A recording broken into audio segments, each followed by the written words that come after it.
What's happening, people? I hope you're all well. So this video is going to be about the case of Sarah Boone.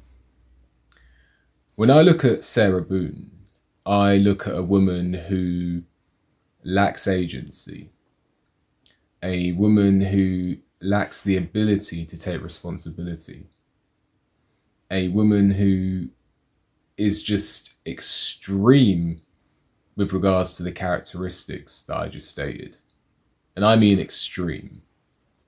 Because you get people who can't take responsibility for their actions, can't say what happened or learn and grow from their mistakes. This is an extreme case, and the interrogation video is one of the, it speaks for itself. I've not seen an interrogation video like it. So a bit of a backstory.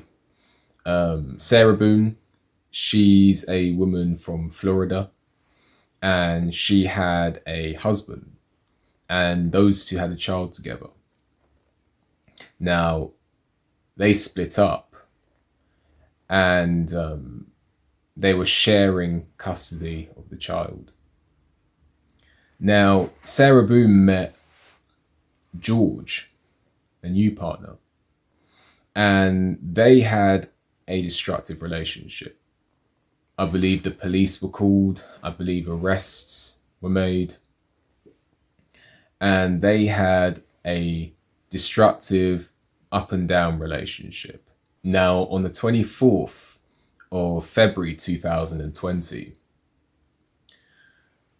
Sarah and George, according to Sarah, played a game of hide and seek. And George Torres, apparently, as you know, both of them were fooling around, George Torres got into a suitcase. And apparently it was, it was a laughing matter. It was them two joking around. However, according to Sarah, she left some space, according to Sarah, there was space left for George to actually get out the suitcase. Because obviously if someone zips himself up in a suitcase with no way of getting out, they're going to run out of oxygen. But apparently there was a clear way for George to get out. Now, Sarah went to bed. She claims that she went to bed and she got up in the morning and she found George dead. And this is what she claimed when, the police came. She claimed that they were playing hide and seek and George, he died because he couldn't get out, he didn't get out the suitcase. But she's claiming that there was a way for him to get out. Now, whether she didn't know this or whether she didn't think the police would find out, there was a video on her phone. And the video shows George begging to be let out the suitcase. And Sarah laughing and making comments such as, I can't remember exactly what she said, but she was basically, it sounded like revenge. That she was saying something along the lines of, that's how I feel when you choke me or cheat on me. And George was in the suitcase wanting to be let out, and she was there mocking him, and it sounded like revenge. I'm now going to play that clip, and viewer discretion is advised because some people may find this disturbing.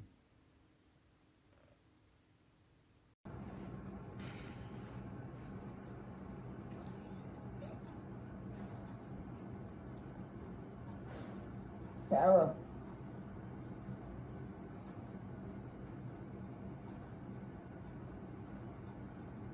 For everything you've done to me. Sarah. For everything you've done to me. Sarah. Fuck you. Sarah. Fuck you. Sarah. Stupid. Sarah. That's my name. Don't wear it up. Sarah, I can't fucking breathe, babe. Seriously. Yeah, that's when you do when you choke me. Sarah. Sarah.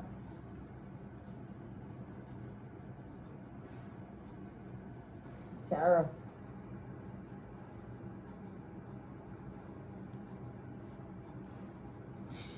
Sarah, I can't breathe, babe. That's on you. Sarah, I can't breathe. It's on you. Sarah.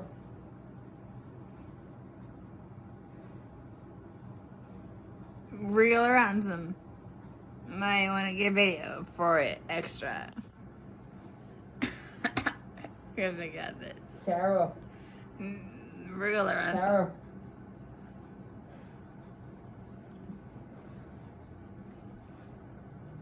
Sarah, I can't breathe, babe. Oh. That's what I feel like when you chewing on me. Sarah. Fuck can't you. fucking breathe, Sarah. Yeah. You should probably shut the fuck up. Sarah. Shh. Now, obviously, that is a very, very sad video.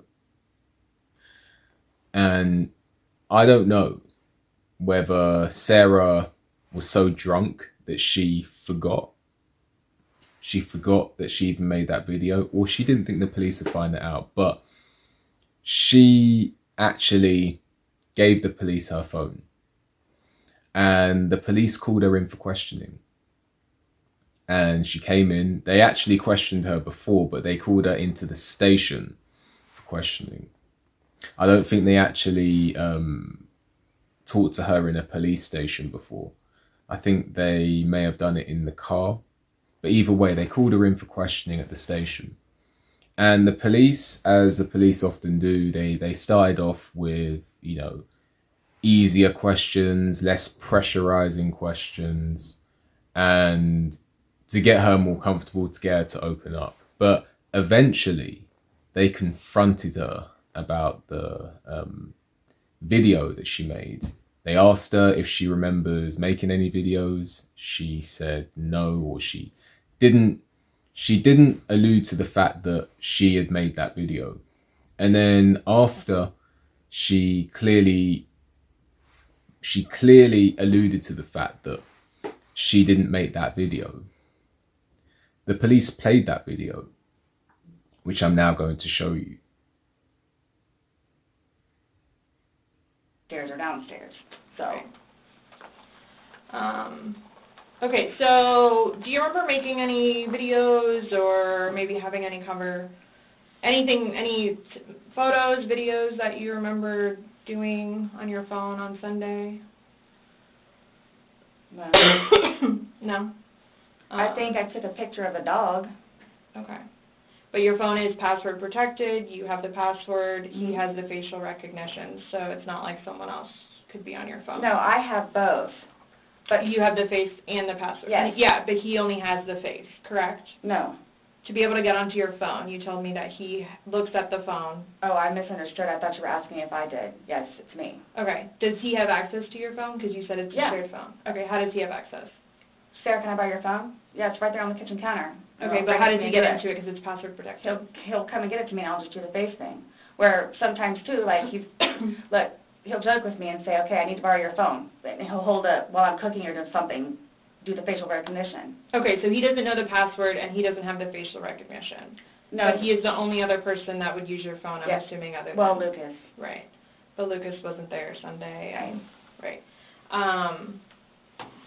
So, to your recollection, no videos on Sunday? Not that I'm aware of. Okay. I mean, I guess I thought I maybe took a picture of them, the two of Tess and the dogs, and George, and had them dancing. But I mean, it's just Tess. Mhm. Okay.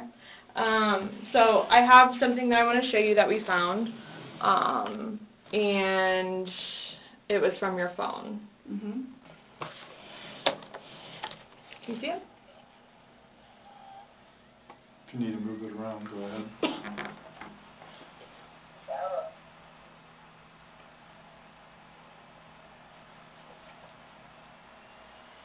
No, I don't remember that. For everything you've done to me. Sarah. For everything you've done to me. Your battery's about to die. Shutting down. Oh, okay. Let me.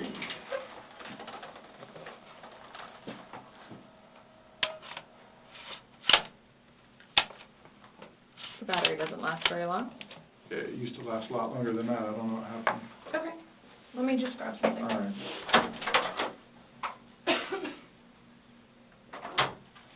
No, I was just simply asking because you had a look on your face when she asked you if you've ever done that before. You looked kind of shocked and, No, okay, but why did you say it like that? Like, I don't think you all understand who I am, where, okay. Well, tell me.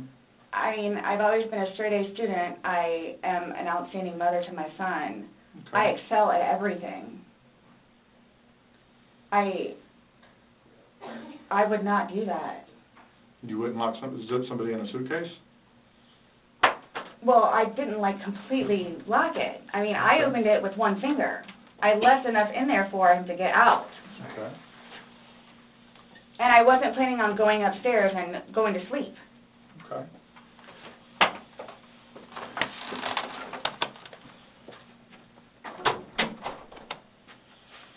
No, it was just the way you said it. You guys were are scaring me. Why? Well, we just want you to watch this. This came from your phone. Don't you want to know what's on it? Yes, please.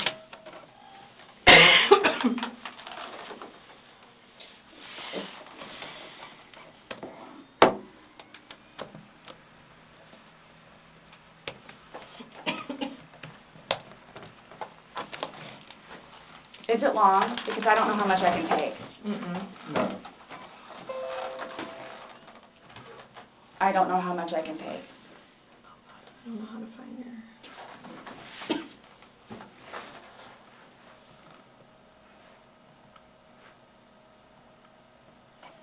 Do I have to watch this? I continuously throw up. I don't sleep. I don't want to see it, if that's okay. Well, it's on your phone, and you can either explain it or we take it for what it is. Yeah. We're just trying to give you the opportunity to tell us what's going on. That's it. It's that long? 2 minutes. No. For everything you've done to me. For everything you've done to me. Fuck you. And it's Fuck just, you. that's you, your voice.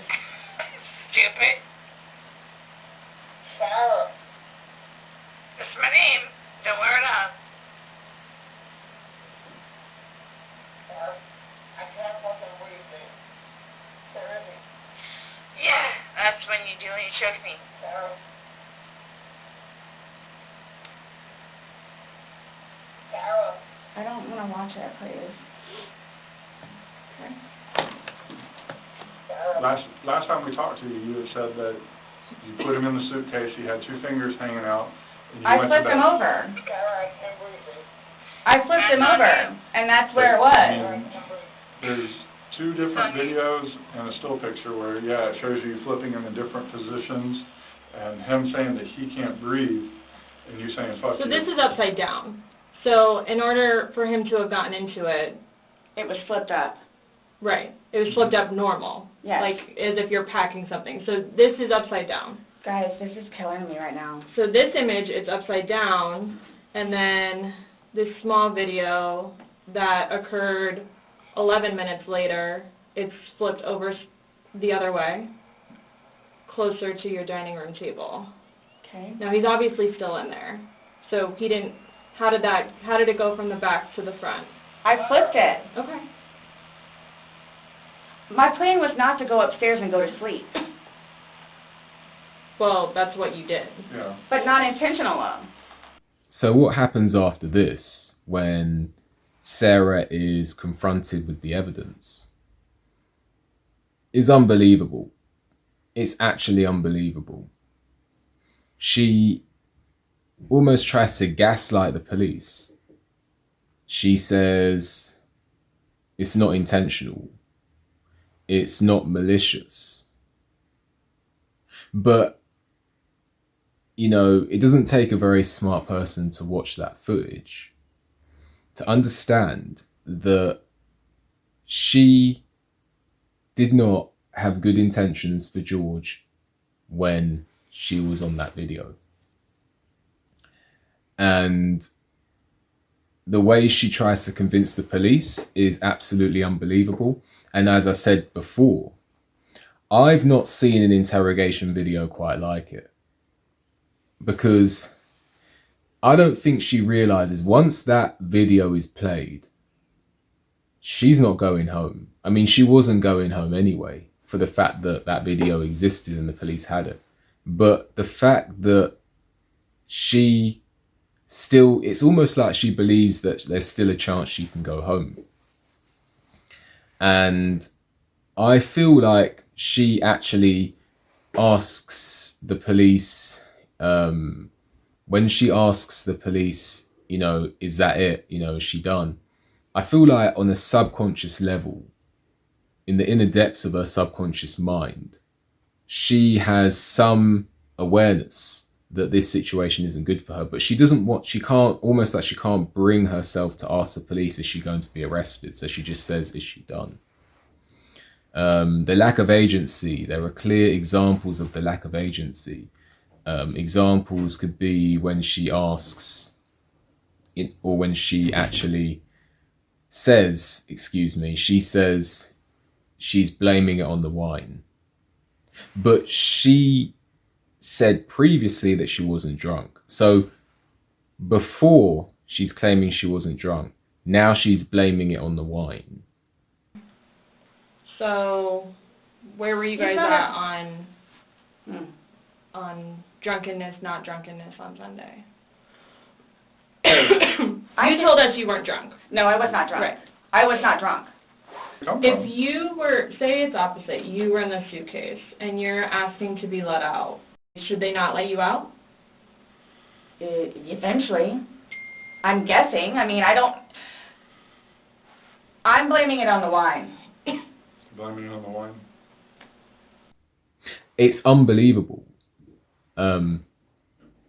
She says at least once something along the lines of, to the police, you're killing me right now. Like, a man has actually died and she thinks it's appropriate to say that. You know, the police say that she killed him and she says something along the lines of, she never thought about that. I have one last question. You realize you're the person that killed him, right? I thought about that. Okay. This is clearly a challenge. I was going to say a challenged individual, but that's unfair to people who are special. This is an individual who has problems.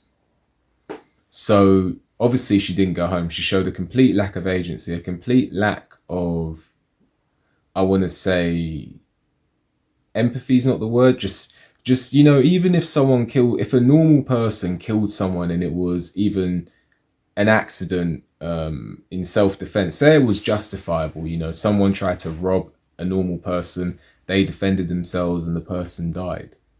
That normal person would still have some sorrow or be upset to an extent that they killed another human being, even if it was justified. Because the ending of a life is not a good thing. You know, the ending of a life is not a good thing. So you'd still have some sadness even if you killed someone in a justifiable way, like it was your life or their life. But she displays no sorrow for the fact that he's no longer there.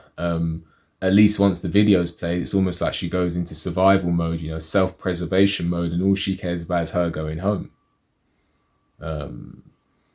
It's unbelievable. So she gets arrested, and she clearly isn't going home. So Sarah Boone pleaded not guilty and has yet to go to trial. Now, I've heard that a number of her attorneys have actually removed themselves from the case. I think it's something, the reason is something like a conflict of interest, or it would indicate that this woman is hard to work with. And either way, her case, you know, I don't think she has the strongest case. I think a lot of people, myself included, would be surprised if the jury returned a verdict of not guilty. So she's charged with second-degree murder. And she's set to go on trial roughly, because obviously things, you know, when it comes to legal matters, things can vary and get delayed and etc. But around the 24th of July. So that is roughly when she's set to go on trial. And that's what I've got to say on this video, you know. She's set to go on trial. Very sad case. A man losing his life like that.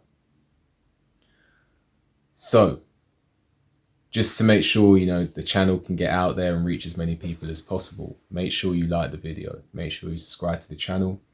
Make sure you leave a comment. Hit the notification bell so you get a notification when I make a new video.